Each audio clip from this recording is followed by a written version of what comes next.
Hello viewers welcome to my channel before the ten. இன்னைக்கு இந்த வீடியோவில் செட்டிநாடு சிக்கன் கிரேவி அதான் பார்க்க போகிறோம். 1/2 kg சிக்கன் எடுத்திருக்கேன். சின்ன வெங்காயம்,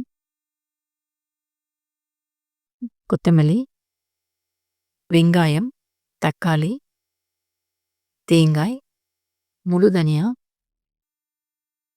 சோம்பு, சீரகம், மிளகு, ட்ரை சில்லி, பட்டை, கிராம்பு, ஏலக்காய், பிரியாணி இலை, அன்னாசிப்பூ, கல்பாசி இதெல்லாம் சேர்த்து நம்ம நல்லா ட்ரை ரோஸ்ட் பண்ணி பவுட்ரு பண்ண போகிறோம். அதே மாதிரி இதெல்லாம் எண்ணெயில் வதக்கிட்டு ஒரு பேஸ்ட் பண்ண போகிறோம். இதுதான் நம்ம செட்டிநாடு சிக்கன் கிரேவி செய்யறதுக்கு தேவையான பொருள். இது இல்லாமல் இஞ்சி பூண்டு, கருவேப்பிலை, எண்ணெய் இது தேவைப்படும். ஓகே, ஸ்டவ் ஆன் பண்ணிக்கோங்க. ஸ்டவ் ஆன் பண்ணிவிட்டு கடாயை நல்லா ஹீட் பண்ணிக்கோங்க. கடாய் நல்லா சூடாகட்டும். நல்லா சூடானதுக்கப்புறம் ட்ரை ரோஸ்ட்டுன்னு அதுக்காக காட்டினேன் இல்லையா, அந்த பொருளெல்லாம் ஒன்று ஒன்றா இதில் சேர்க்க போகிறோம். சேர்த்துட்டு நல்லா ஃப்ரை பண்ண போகிறோம். இப்போ முழு தனியா 2 ஸ்பூன் சேர்த்துருக்கேன். சோம்பு 1 ஸ்பூன், சீரகம் 1 ஸ்பூன், மிளகு 1 ஸ்பூன், ஒரு 5-6 காஞ்ச மிளகாய், பட்டை, கிராம்பு, ஏலக்காய், கல்பாசி இது சேர்த்துட்டு இதை நல்லா எண்ணெய் விடாமல் ட்ரை ரோஸ்ட் பண்ணிக்க போகிறோம். ரொம்ப கருகக்கூடாது, அதே டைமில் பச்சையாகவும் இருக்கக்கூடாது. நல்லா அப்படியே ஃப்ரை பண்ணிகிட்டு இருக்கும்போது நல்ல ஒரு அரோமா வரும். அந்த டைமில் நம்ம இதை தனியாக எடுத்து வச்சுக்க போகிறோம். இப்போ நம்ம நல்லா இதை ரோஸ்ட் பண்ணிக்கலாம்.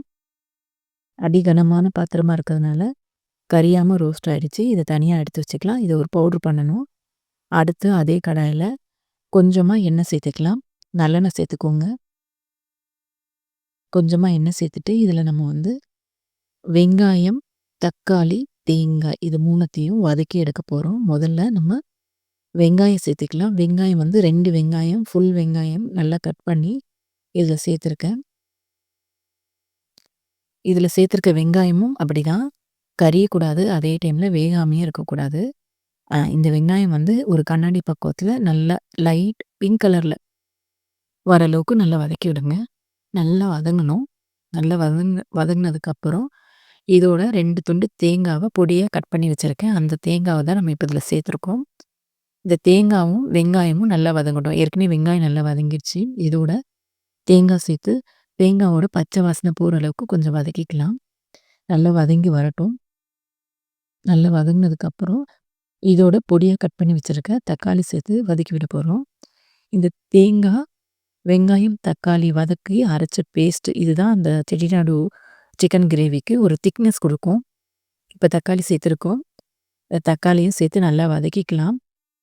நல்லா வதக்கிட்டு அந்த தக்காளியோட ஸ்கின்னெல்லாம் முழுசு முழுசாக இல்லாத அளவுக்கு வதக்கினா போதும். ஓகே, ஓரளவு நல்லா வதங்கிருச்சு பாருங்கள். இந்த டைமில் இதை அப்படியே எடுத்து ஆற வச்சுட்டு பேஸ்ட் பண்ணுங்கள். ஆற வச்சு பேஸ்ட் பண்ணி எடுத்து வச்சுருக்கேன் பாருங்கள். அதேமாதிரி ட்ரை ரோஸ்ட் பண்ணோம் இல்லையா, அது பவுட்ரு பண்ணியிருக்கேன். அதுவும் எடுத்து வச்சுக்கலாம். இஞ்சி பூண்டு, சின்ன வெங்காயம், தனி மிளகாய்த்தூள், மஞ்சள் தூள். தனி மிளகாய்த்தூள், மஞ்சள் தூள் கொஞ்சம் கொஞ்சம் சேர்க்கும் போது தான் அதோட கலர் நல்லாயிருக்கும். அதுக்காக மிளகாய்த்தூளும் மஞ்சள் தூளும் எடுத்து வச்சுருக்கேன். கடாயை அடுப்பில் வச்சுட்டு நல்லா ஹீட் பண்ணிக்கோங்க. இப்போது நல்லெண்ணெய் சேர்க்குறோம். நல்லெண்ணெய் சேர்த்துக்கோங்க. நல்லெண்ணெய் ஓரளவு கொஞ்சம் நிறையவே சேர்த்துக்கோங்க. சிக்கன் கிரேவிக்கெல்லாம் கொஞ்சம் எண்ணெய் நல்லா இருந்தால் தான் நல்லாயிருக்கும். ஸோ அதனால் எண்ணெயை நல்லா சூடுபடுத்திட்டு அதில் சோம்பு 1 ஸ்பூன் சேர்த்துருக்கேன். சோம்பு நல்லா பொரியட்டும். பொரிஞ்சு வந்ததுக்கப்புறம் பட்டை, கிராம்பு, ஏலக்காய் ஒன்று சேர்த்துருக்கேன். ஏற்கனவே நம்ம ட்ரை ரோஸ்ட்டில் பட்டை, கிராம்பு, ஏலக்காய் சேர்த்து தான் ரோஸ்ட் பண்ணியிருக்கோம். அதனால் ஒன்று சேர்த்தா போதும். கொஞ்சமாக சின்ன வெங்காயம் சேர்த்துருக்கேன். கட் பண்ணாமல் முழுசாக தான் சேர்க்குறேன். ஏற்கனவே நம்ம வெங்காயமும் ரோஸ்ட் பண்ணி வேஸ்ட் பண்ணியிருக்கோம். ஸோ அதனால் சின்ன வெங்காயம் கொஞ்சமாக சேர்த்துருக்கேன். இஞ்சி பூண்டு கொஞ்சம் நிறையவே சேர்த்துருக்கேன். இந்த இஞ்சி பூண்டு இந்த எண்ணெயில் நல்லா ஒரு அதோட ரா ஸ்மெல் போகிற அளவுக்கு நல்லா மிக்ஸ் ஆகணும். அதே டைமில் சின்ன வெங்காயமும் நல்லா குக் ஆகிடணும். அப்படியே கலந்து விடுங்க. சிம்மில் வச்சுக்கோங்க. அதாவது இஞ்சி பூண்டு கரிஞ்சிடக்கூடாது. அதே டைமில் அதோட பச்சை ஸ்மெல்லும் இருக்கக்கூடாது. அந்த அளவுக்கு ஓரளவு கலர் மாறி வருது பாருங்கள். இந்த டைமில் இதில வந்து நம்ம கருவேப்பில சேர்க்க போறோம். கருவேப்பில வந்து காஞ்ச கருவேப்பில இல்லாம நல்ல ஃப்ரெஷ்ஷான பச்சை கருவேப்பில நல்லா அலசி எடுத்து இந்த எண்ணெயில சேர்த்துக்கோங்க. இந்த எண்ணெயில சேர்த்து நல்லா கிளறும்போது, ஏற்கனவே இஞ்சி பூண்டு இல்லாம சேர்த்தேன்னா ரோஸ்ட் ஆயிடும். அந்த கருவேப்பில. இப்ப இஞ்சி பூண்டு சேர்த்ததுக்கப்புறம் இந்த கருவேப்பில சேர்க்கும்போது, அந்த கருவேப்பிலையோட ஃப்ளேவர் எல்லாமே எண்ணெயில இறங்கும். அதே டைம்ல அது வந்து மொறு மொறுன்னு ஆகாது. ஸோ, அத நல்லா வதக்கி விட்டுட்டு, அதோட இப்ப நம்ம அலசி எடுத்து வச்சிருக்க சிக்கன்.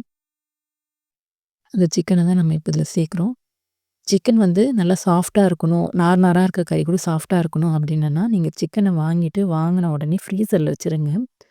இந்த செட்டிநாடு சிக்கனுக்கு என்னென்னலாம் ப்ரிப்பரேஷன் பண்ணணுமோ, அத்தன ப்ரிப்பரேஷனும் முடிச்சதுக்கப்புறம் அந்த சிக்கன எடுத்து வாஷ் பண்ணி ஃப்ரெஷ்ஷா அதில சேர்க்கும்போது, அந்த சிக்கன் வந்து நல்லா சாஃப்ட்டா வேகும். நல்லாவும் இருக்கும். ஸோ, இப்போ மஞ்சள் தூளும், மிளகாய் தூளும் நம்ம சேர்க்குறோம். மஞ்சள் தூள், மிளகாய் தூள் அதோட கலர் வந்து இந்த எண்ணெயில இறங்கணும். இந்த கலர் எண்ணெயில இறங்குற அளவுக்கு நல்லா வதக்கி விட்டுக்கலாம். இஞ்சி பூண்டோட பச்சை வாசனை போயிடுச்சு. சிக்கனும் இது அளவுக்கு எண்ணெயிலே அப்படியே ஃப்ரை ஆகுது பாருங்க. கலர் மாறுது. சிக்கனோட கலர்லாம் மாறி மாறி வருது பாருங்க. இந்த அளவுக்கு அந்த எண்ணெயிலே அந்த 2ம் மிக்ஸ் ஆகட்டும். இதுக்கு தேவையான உப்பும் சேர்த்துக்கலாம். அடுப்ப சிம்ல வச்சுக்கோங்க. ரொம்ப ஃபாஸ்ட்டா வைக்காம. ஓகே. இந்த சிக்கன்ல அந்த உப்பு, மஞ்சள் தூள், மிளகாய் தூள் நல்லா மிக்ஸ் ஆகட்டும். நல்லா அப்படியே கலந்து விடுங்க. அந்த கருவேப்பிலையோட ஃப்ளேவர் வந்து நல்லா வருது. இஞ்சி பூண்டு, கருவேப்பில இந்த 2த்தோட ஃப்ளேவரும் வந்து நம்மளோட செட்டிநாடு சிக்கன் கிரேவியோட வாசனையே வந்து இந்த கருவேப்பிலையில தான் இருக்கு. ஸோ, கருவேப்பில இந்த மாரி பக்குவமா சேர்த்துட்டு, இத நல்லா கலந்து விட்டுட்டு, இப்ப நம்ம அரைச்சு வச்சிருக்கோம் இல்லையா? அந்த தக்காளி, வெங்காயம், தேங்காய் வதக்கி அரைச்சோம் இல்லையா? அந்த பேஸ்ட் அதில சேர்த்துக்கோங்க. ரொம்ப திக்கா இருக்கிறதுனால மிக்ஸி ஜார்லயே பாதி இது அப்படியே இருக்கு. ஸோ, மிக்ஸி ஜார்ல கொஞ்சமா தண்ணி சேர்த்து, அத கலந்து வச்சுக்கோங்க. இப்ப தண்ணி சேர்க்கக்கூடாது இதில. இப்ப இந்த பேஸ்ட் வந்து இந்த எண்ணெயிலே நல்லா வதங்கணும். ஏற்கனவே வதக்கி அரைச்சதுனால சீக்கிரமாவே வதங்கிரும். நல்லா கலந்து மட்டும் விடுங்க. அந்த மஞ்சள் தூள், மிளகாய் தூள், அந்த அரைச்சு சேர்த்த பேஸ்ட்டு இந்த சிக்கனோட நல்லா மிக்ஸ் ஆகுற அளவுக்கு நல்லா கலந்து விடுங்க. நல்லா கலந்து விட்டுட்டு, எண்ணெய் இப்பவே வெளிய வர ஆரம்பிச்சிருச்சு பாருங்க. நல்லா எண்ணெய் வெளிய விடுது. அந்த அளவுக்கு நல்லா கலந்துக்கோங்க. மொதவே நம்ம வந்து தண்ணி ஊத்திட்டோன்னா, சிக்கன் வந்து அந்த அளவுக்கு வேகாது. இப்போ எண்ணெயிலே ஓரளவு குக் பண்ணியிருக்கோம். இந்த மசாலாவோடயே ஓரளவுக்கு நல்லா வதக்கி விட்டதுக்கு அப்புறம் தான் நம்ம இதில தேவையான தண்ணி சேர்க்க போறோம். ஆல்மோஸ்ட் வந்து 75% வந்து சிக்கன் வந்து நல்லாவே வெந்துருச்சு. அதேமாரி அந்த மசாலாவும் நல்லா கலந்து வந்துருச்சு. இந்த டைம்ல தேவையான தண்ணி சேர்த்துக்கோங்க. உங்களுக்கு எந்த அளவுக்கு திக்னஸ் வேணுமோ, அந்த அளவுக்கு தண்ணி சேர்த்துக்கோங்க. செட்டிநாடு சிக்கன் கிரேவிய பொறுத்தவரைக்கும் நல்லா திக்கா ஆகும். தேங்காய் சேர்த்துருக்கிறதுனால. இஞ்சி பூண்டு, அந்த வெங்காயம், தக்காளி நம்ம வதக்கி அரைச்சு சேர்த்துருக்கிறதுனால திக்காயிட்டே தான் இருக்கும். அதனால எந்த அளவுக்கு உங்களுக்கு தண்ணி வேணுமோ, அந்த அளவுக்கு இதில தண்ணி சேர்த்து நல்லா கலந்து விடுங்க. நல்லா கொஞ்சம் கொதிக்கட்டும். தண்ணி அந்த கிரேவியோட மிக்ஸ் ஆயி நல்லா கொதிச்சு வருது பாருங்க. இந்த மாதிரி நல்லா கொதிச்சு வரும்போது, நம்ம ட்ரை ரோஸ்ட் பண்ணி வச்சிருக்கோம் இல்லையா? அந்த அந்த ட்ரை ரோஸ்ட்ட இதில நம்ம சேர்க்க போறோம். இந்த மாரி டைம்ல தான் சேர்க்கணும். மொதவே அந்த ட்ரை ரோஸ்ட்ட சேர்த்துறக்கூடாது. இப்ப இந்த ட்ரை ரோஸ்ட்டையும் இதில சேர்த்துட்டு, கொஞ்சம் கூட மீதி வைக்காதீங்க. நம்ம அரைச்ச அத்தனையுமே, அந்த நம்ம சொன்னோம் இல்லையா? அந்த அளவு அத்தனையும் இதில சேர்த்துருங்க. சேர்த்துட்டு இந்த ட்ரை ரோஸ்ட்டும், அந்த பேஸ்ட்டும் நல்லா மிக்ஸ் ஆகணும்.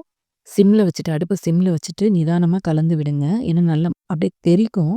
ஸோ, அதனால சிம்ல வச்சுட்டு நல்லா கலந்து விடுங்க. நல்லா அப்படியே ஸ்லோ ஃபயர்ல நம்ம கலந்து விடும்போது, அந்த 2மே மிக்ஸ் ஆயி கலர் சேஞ்ச் ஆகும் பாருங்க. அந்த அளவுக்கு நல்லா கலந்து விடுங்க. அதே டைம்ல எண்ணெயும் வெளிய விடும்.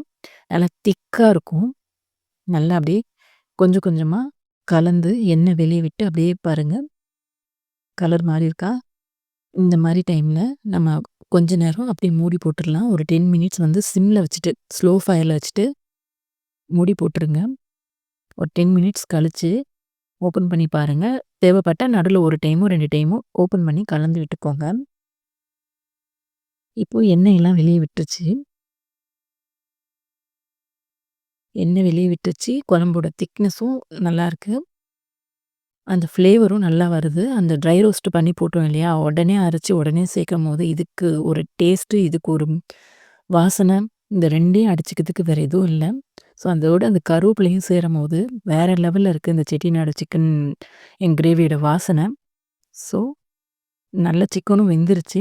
இப்போ கொத்தமல்லி இலை இதோட சேர்த்துக்கலாம். கொத்தமல்லி இதோட சேர்த்துட்டு அப்படியே 2 நிமிஷம் மூடி வச்சுருங்க. நம்மளோட செட்டிநாடு சிக்கன் கிரேவி ரெடி ஆயிடுச்சு. அந்த கருவேப்பிலை ஃப்ளேவரோட நல்ல கிரேவியா, ரொம்ப தண்ணி இல்லாம நல்ல கிரேவியா சிக்கனும் வந்து பார்த்தீங்கன்னா, நல்லா சாஃப்ட்டா வெந்திருக்கு. சாஃப்ட்டா வேகணும்னா என்ன பண்ணணும்னு நான் இதில டிப்ஸ் சொல்லியிருப்பேன் இல்லையா? அத ஃபாலோ பண்ணுங்க. அத ஃபாலோ பண்ணி நான் குடுத்துருக்க இன்கிரீடியன்ட்ஸ்ல அதே அளவுல 1/2 கேஜி சிக்கனுக்கு செஞ்சு பார்க்கும்போது ரொம்பவே நல்லா வரும். ஓகே வியூவர்ஸ், சப்ஸ்கிரைப் பண்ணாதவங்க சப்ஸ்கிரைப் பண்ணிக்கோங்க. Thank you.